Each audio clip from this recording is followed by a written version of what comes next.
My name is Celeste Wallace, and I died on an ordinary Tuesday evening. Not permanently, mind you, but for 16 minutes and 42 seconds, my heart stopped beating, and in those precious moments, I experienced something so profound that it has forever changed how I see both life and death. I'm a pediatric nurse at Northwestern Memorial Hospital in Chicago, married to my wonderful husband James, with 2 beautiful children, Noah and Sophie. That evening started like any other. I was driving home after my shift, looking forward to having dinner with my family. The last thing I remember was stopping at the red light on Maple Avenue, just a mile from our house. I was thinking about Sophie's upcoming piano recital, wondering if we'd remembered to iron her performance dress. What happened next, I learned later from the police report and witnesses. A driver, heavily intoxicated, ran through their red light at over 70 miles per hour, striking my car directly on the driver's side. The impact was catastrophic. My car was crushed like an aluminum can, and I was trapped inside, unconscious and bleeding severely. But here's the remarkable thing. I felt no pain. Instead, my first sensation was one of extraordinary lightness. It was as if someone had suddenly lifted a heavy blanket I hadn't even known I was wearing. I found myself floating above the accident scene, watching with surprising detachment as emergency vehicles arrived with their lights painting the evening in flashes of red and blue. I could see everything with perfect clarity. The firefighters working frantically with the jaws of life to free my broken body from the wreckage, the paramedics standing ready with their equipment, even a small crowd of onlookers gathering behind the police tape. I watched as one officer gently led a sobbing man away from the scene. I would later learn this was the drunk driver, overcome with remorse at what he'd done. But then something extraordinary happened. I became aware of a light above me, not the harsh artificial light of the emergency vehicles, but something altogether different. This light was alive. It pulsed with warmth and love, beckoning to me with an irresistible gentleness. As I turned toward it, I felt myself being drawn upward, away from the chaos below. The ascent was unlike anything I could describe with earthly words. It wasn't like flying or floating. It was more like being embraced by light itself, carried upward by pure love. As I moved through what seemed like layers of reality, the physical world fell away, and I entered a realm of indescribable beauty. That's when I saw him. Jesus stood before me, his presence more real than anything I'd ever experienced. He wasn't exactly as the paintings portray him. He was both more familiar and more magnificent than any artist's interpretation could capture. His eyes held the wisdom of eternity, but also an intimate knowledge of every moment of my life. When he smiled at me, I felt completely known and completely loved, all at once. "Welcome, beloved daughter," he said, extending his hand to me.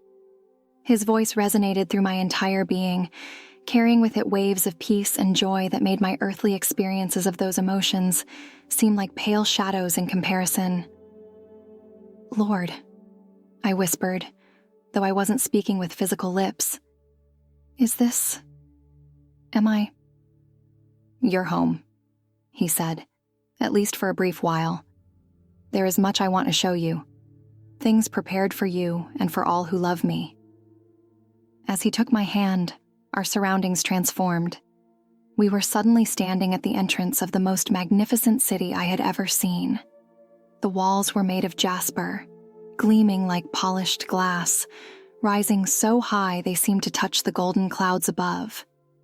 There were 12 gates, each crafted from a single massive pearl, and the foundations were adorned with every precious stone imaginable: sapphires, emeralds, rubies, and others I had no names for.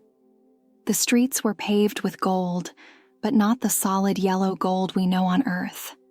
This gold was transparent like crystal and seemed to pulse with its own inner light. What struck me most was how the entire city was suffused with light that seemed to come from everywhere and nowhere at once. Jesus explained that this was the glory of God Himself illuminating everything. No sun or moon was needed here. This, Jesus said, gesturing to the expanse before us, is the New Jerusalem, the eternal home prepared for God's children. But it's not just a city, it's a living testament to my Father's love for His people. As we walked through one of the pearl gates, I was overwhelmed by the scale of everything. The city was immense beyond imagination, yet somehow intimate and welcoming at the same time. Through the center ran a wide boulevard, and down its middle flowed a river unlike any I'd seen before. The water was crystal clear, but seemed to sparkle with life itself. Jesus told me it was the river of life, and along its banks grew the most extraordinary trees. He explained, pointing to the magnificent trees lining the river. It bears 12 different kinds of fruit, and its leaves are for the healing of the nations. The trees were in constant bloom, their fruits looking like living jewels among the leaves. But what took my breath away even more was what Jesus showed me next. He led me to an enormous structure that He called the Father's house. Calling it a house feels wholly inadequate. It was a palace beyond imagination, yet it felt more like home than any place I'd ever been. In my Father's house are many dwelling places, Jesus said, leading me down a corridor that seemed to stretch infinitely in both directions.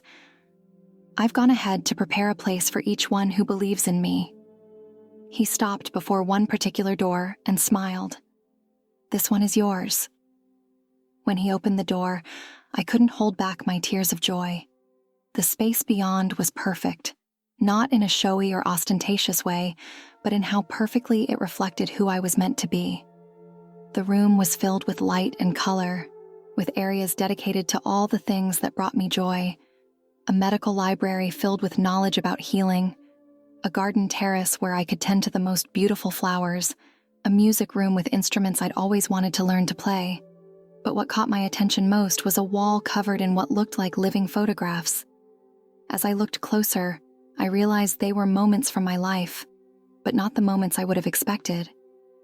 There was the time I stayed late after my shift to comfort a frightened child before surgery, the anonymous donation I'd made to a struggling single mother, the countless quiet prayers I'd offered for my patients. These are your treasures in heaven, Jesus explained. Every act of love, every moment of faith, every choice to trust me, they're all preserved here. He showed me more of the city, and I was struck by how active and alive everything was. People were engaged in all sorts of activities, studying, creating art, making music, tending gardens. But everything was done with a joy and purpose I'd never seen on Earth. There was no exhaustion, no frustration, no sense of competition or inadequacy. I saw people I recognized. My grandmother, who'd passed away when I was in nursing school, looking younger and more vibrant than I'd ever seen her. A patient of mine, a little boy who'd lost his battle with leukemia, now running and playing with perfect health. They greeted me with joy, but knew, as I did, that my time here was temporary. Jesus took me to what he called the viewing room, a vast space with windows that seemed to look out over both heaven and earth. Here, he showed me something that broke my heart and filled it with purpose at the same time. I could see how the choices people made on earth had eternal consequences. Watch, he said gently, and I saw scenes playing out below. I saw people engaged in what seemed like ordinary moments, a mother patiently teaching her child to pray, a businessman choosing honesty despite the cost, a teenager standing up for a bullied classmate. With each scene, I saw golden threads of light extending upward, weaving themselves into the fabric of heaven. Every act of love, Jesus explained, every choice for good, every moment of faith, all of it is being woven into their eternal dwellings. Nothing is wasted, nothing is forgotten. Then he showed me something that filled me with both awe and solemnity, a great white throne where all of humanity would one day stand. I saw how every life would be examined, every deed brought to light. For those covered by Christ's blood, their sins were completely hidden, transformed into testimony of God's grace. But for those who had rejected him, I understood then, with crushing clarity, why Jesus had been so earnest about reaching the lost. One of the most beautiful areas Jesus showed me was what he called the incense room. Here, golden bowls filled with prayers rose like sweet perfume before God's throne. I saw prayers I had prayed years ago, still being answered in ways I couldn't have imagined. I saw prayers others had prayed for me, surrounding my life like a protective shield. Prayer, Jesus said, is not just words thrown into the void. Each sincere prayer is precious to us, carefully preserved and answered in perfect time. The music of heaven was unlike anything I could describe with earthly words. It wasn't just sound, it was pure worship made audible. Choirs of angels sang in harmonies impossible on earth, their voices joined by the redeemed from every nation and tongue. Even the elements themselves seemed to sing, the trees, the rivers, the very stones crying out in praise. Jesus showed me places of learning where people could study the depths of God's wisdom for eternity. I saw laboratories where scientists explored the wonders of God's creation, studios where artists created works of impossible beauty, and vast libraries containing not just the knowledge of earth but of all creation. Heaven, Jesus explained, is not a place of passive rest, but of active discovery and growth.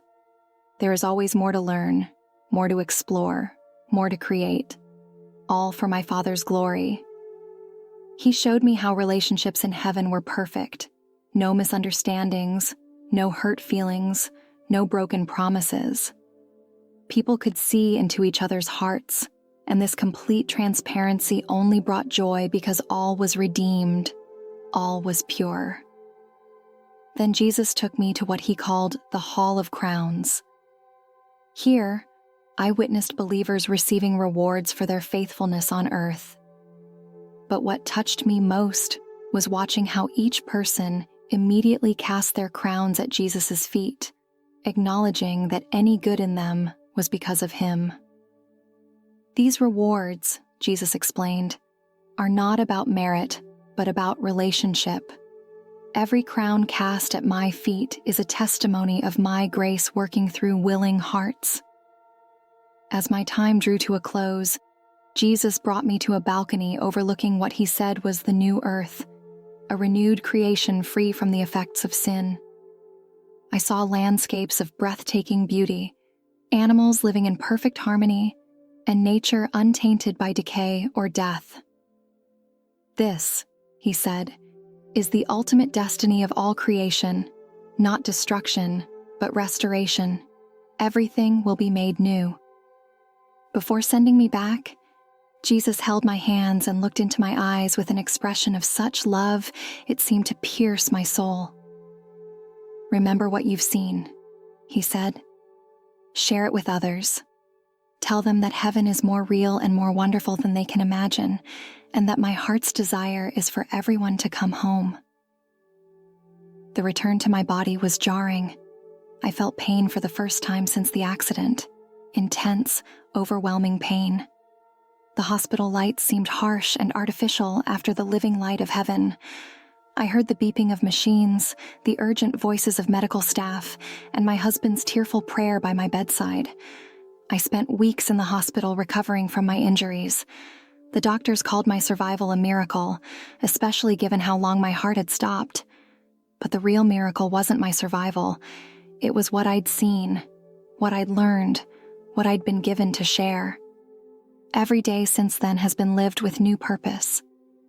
I see echoes of heaven everywhere, in acts of kindness, in moments of beauty, in the faces of my patients. I understand now that we're all building something eternal through our choices and actions here on earth. When I share my story, some people are skeptical, and I understand that. Before my experience, I might have been skeptical too. But I know what I saw. I know who I met. And I know that heaven is not just a hope for the future. It's a reality that breaks into our present through every act of love, every choice for faith, every moment lived in light of eternity. So I tell my story, not to satisfy curiosity about what lies beyond, but to offer hope. To remind everyone that their struggles are not in vain, that their acts of love are building something eternal, and that there is a place prepared for them that is more beautiful than anything we can imagine. Because what God has built for us in heaven isn't just a place. It's the fulfillment of every pure longing of our hearts, the perfection of every relationship, the completion of every good thing we've ever known or hoped for. And it's real, more real than anything else I know. I died for 16 minutes and 42 seconds, and what I saw changed everything. But more importantly, it showed me that everything we do in love matters eternally, and that's a truth worth living for.